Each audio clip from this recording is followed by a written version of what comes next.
Hello everyone. भाई मतलब हद हो चुकी है। एक बार नहीं, दो बार नहीं, बार बार एसएससी का चेयरमैन अपनी आदतों से बाज नहीं आ रहा है। जी हां, मुझे यही लैंग्वेज यूज करनी पड़ेगी, क्योंकि दोस्त जब एक सिस्टम इतना तरीके से स्कैम कर रहा है ना, तो फिर और सिर्फ एक पेपर की बात नहीं है, हर एक पेपर में ऐसा ही हो रहा है। सीजीएल का रिजल्ट रिवाइज हो रहा है, सीएचएसएल का रिजल्ट ढंग से नहीं बनाया जा रहा है, और अभी जेई का आया है, उसका मार्क्स आया है, पता नहीं क्या चल रहा है। देखिए यार, 3 दिसंबर 2025 का ये पेपर है। 4 शिफ्ट में हुआ था, 3, 4, 5, 6। तो 3 दिसंबर 2025 में raw score 132, final score 134, 2 number बढ़ा दिए। तो अब सबके 2 नंबर बढ़ने चाहिए ना। लेकिन यहां देखो, 102 से 105, यहां 102 रॉ स्कोर था, 105 कर दिया। फिर देखो, ये सब की सब इलेक्ट्रिकल के स्कोर कार्ड्स हैं। 119 स्कोर था, 121 कर दिया। फिर यहां देखो, 140 स्कोर था, 142 कर दिया। तो बाकियों में तो 2-2 नंबर बढ़े हैं, लेकिन यहां पे फिर 102 से 105 कर दिया। यहां पे 3 नंबर कैसे इंक्रीज हो गए? एक शिफ्ट में दो दो बार नॉर्मलाइजेशन होता है क्या? नॉर्मलाइजेशन का मतलब होता है कि भाई एक शिफ्ट में जो भी नॉर्मलाइज्ड मार्क्स है, वो आपका सेम अमाउंट से इंक्रीज होना चाहिए या फिर सेम अमाउंट से डिक्रीज। लेकिन डिक्रीज कैसे होगा?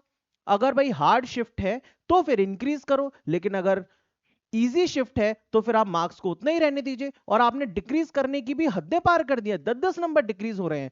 3 शिफ्ट में, 3 दिसंबर की शिफ्ट में तो चलो बढ़ रहे हैं, 132 से 134, 119 से 121, 102 से 105। यहां देखो, ये 4 दिसंबर की शिफ्ट, इसमें 103 से 113, सीधे 10 नंबर पार। 124 से 126, यहां पे सिर्फ 2 ही नंबर बढ़ा है भाई। क्यों? इस बच्चे ने क्या गुना किया है? यहां पर देखिए, 139 से 142, 4 दिसंबर की में। और यहां देखिए, ये 123 से 129, यहां 10 नंबर बढ़ा दिए, यहां 6 बढ़ा दिए, यहां 2 बढ़ा दिए, यहां 3 बढ़ा दिए। और देखिए, और तजुर्बे और खतरनाक लेवल का गेम देखिए। 121 से 123, ये 5 दिसंबर की शिफ्ट है। 121 से 123 हो गए। 5 दिसंबर में 133, 134, 1 नंबर बढ़ा है, यहां पे 2 बढ़ा दिए। यहां देखिए, 123, 129, 6 नंबर सीधे जंप। समझ में ही नहीं आ रहा है कि किस बच्चे ने अच्छा परफॉर्म किया, ये किस बेसिस पर नॉर्मलाइजेशन चल रहा है, क्या हो क्या रहा है? भाई हम पढ़े कि नहीं पढ़े, क्या करें? अभी तो मेन गेम आना बाकी है। 6 दिसंबर, यहां देखिए, 121 से 123, कभी 2 नंबर बढ़ जा रहे, कभी 6 नंबर बढ़ जा रहे, कभी कुछ हो जा रहा है। और अब 6 दिसंबर देखिए, खतरनाक ही गेम चल रहा है। 115 रॉ स्कोर, 107 नंबर, सीधे 8 नंबर गया भाई, खत्म खेल। 136 से 133 हो गया।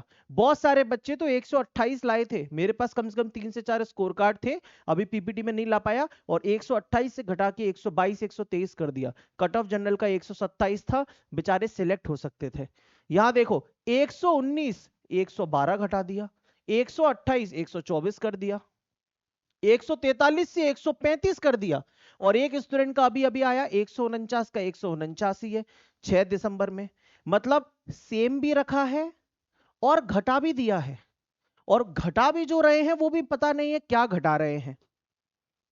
अगर हम एक बार रैंक गुरुजी का एनालिसिस भी देखें, ये जो एसएससी जेई सीबीटी 1 के लिए आया था इलेक्ट्रिकल का, तो यहां पर देखिए 4000 बच्चों का डेटा है। सबसे टफ शिफ्ट जो थी वो 4 दिसंबर की थी।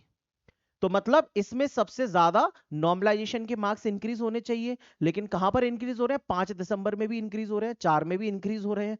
फिर 5 दिसंबर की सेकंड टफेस्ट शिफ्ट थी, तो यहां पर भी इंक्रीज होना चाहिए। 6 दिसंबर की जो शिफ्ट थी, वो कैसी है? Second easy. मतलब सबसे इजी कौन सी शिफ्ट है? 3 दिसंबर की, क्योंकि इसके सबसे ज्यादा मार्क्स आ रहे हैं। तो 3 दिसंबर की जो शिफ्ट है, उसमें तो नंबर कम होने चाहिए थे, लेकिन यहां पर 3 दिसंबर को बढ़ा दिए हैं। और 6 दिसंबर की जो शिफ्ट है, इसमें भी डिक्रीज होने चाहिए थे, लेकिन यहां पर इतने घटा दिए कि कुछ पूछिए मत। 3 दिसंबर की में घटे नहीं है, 6 दिसंबर की में घटा दिए। बेसिकली मतलब यही है, सिंपल सा, कि भाई बच्चों की जिंदगी का मजाक बना के रख दिया है भाई, पूरी तरीके से। ये जो रिजल्ट है, आई डोंट नो ये किस सॉफ्टवेयर के थ्रू बना रहे हैं। इन्होंने अपने सिस्टम को अपग्रेड किया है या बिल्कुल ही डाउनग्रेड कर दिया है? सीजीएल, सीएचएसएल, जेई, सीपीओ, हर एक एग्जामिनेशन के अंदर इनका रायता पूरी तरीके से फैल रहा है। आप लोग भी एक बार कमेंट करके बताइए मेरे दोस्त, कि आपका स्कोर कितना था और उसको नॉर्मलाइज करके कितना कर दिया गया है और कौन सी डेट में आपका पेपर हुआ है।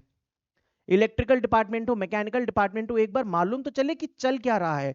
मुझे यही लगता है कि ये जो रिजल्ट है फिर से बिल्कुल पूरी तरीके से आना चाहिए, क्योंकि इस तरीके से जब रिजल्ट आता है तो बच्चे फिर प्रोसेस से विश्वास ही अपना दूर कर लेते हैं। भाई हमारा ही प्रोसेस से विश्वास उठ जाता है। पहली बात तो आपने पेपर ऐसा बना दिया जिसमें 50-50 न्यूमेरिकल, ठीक है। कोई नॉर्मल डिप्लोमा के बच्चा जो डिप्लोमा एलिजिबल होता है जेई की पोस्ट पे, वो डिप्लोमा का बच्चा तो बेचारा अटेम्प्ट ही ना कर पाए। आपने पेपर इतना खतरनाक दे दिया जो कि आज तक की हिस्ट्री में आया नहीं है, और फिर उसके बाद भी अब रिजल्ट भी सही से नहीं दे पा रहे हो।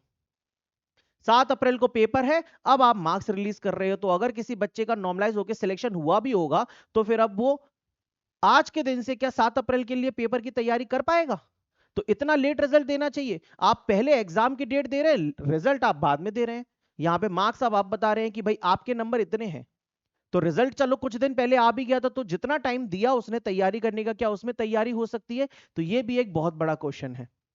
सो दोस्त, आप लोग एक बार अपने कमेंट बताइए, कमेंट सेक्शन में बताइए कि भाई कितना कितना मार्क्स है, और इस चीज को लेके जो भी हमसे पॉसिबल हो सकता है हम लोग जरूर करेंगे।